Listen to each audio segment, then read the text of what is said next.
करता येईल असं निदर्शन आलं.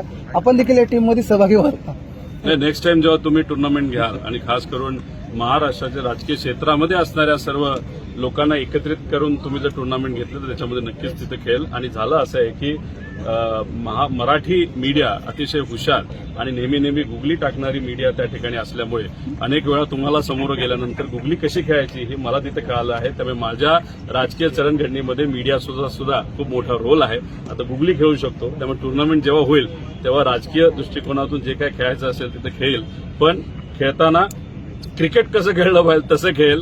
उगाच खालच्या लेवलला जाऊन तिथं आम्ही तिथे खेळणार नाही. जो कुठले रूल्स असेल ते फॉलो करून सुंदर क्रिकेट खेळेल.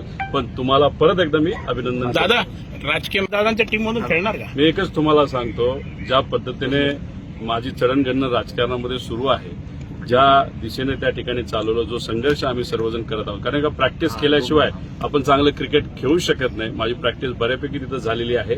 टीम चूज करत असताना बरेच लोकांना असं वाटेल की मी त्यांच्या बाजूला त्या ठिकाणी असावा. त्यामुळे माझ्यापेक्षा जे कुठले इतर पक्ष आहेत ते काय तिथे निर्णय घेतात आणि शेवटी एक खेळाडू म्हणून मी निर्णय काय घ्यायचा तो माझ्यावर तिथं असेल. पण त्यावेळेस जेव्हा ती वेळ येईल तिथं मी त्या ठिकाणी निर्णय. रोकठोक महाराष्ट्राला सबस्क्राईब करा आणि बेल आयकॉनवर क्लिक करायला विसरू नका.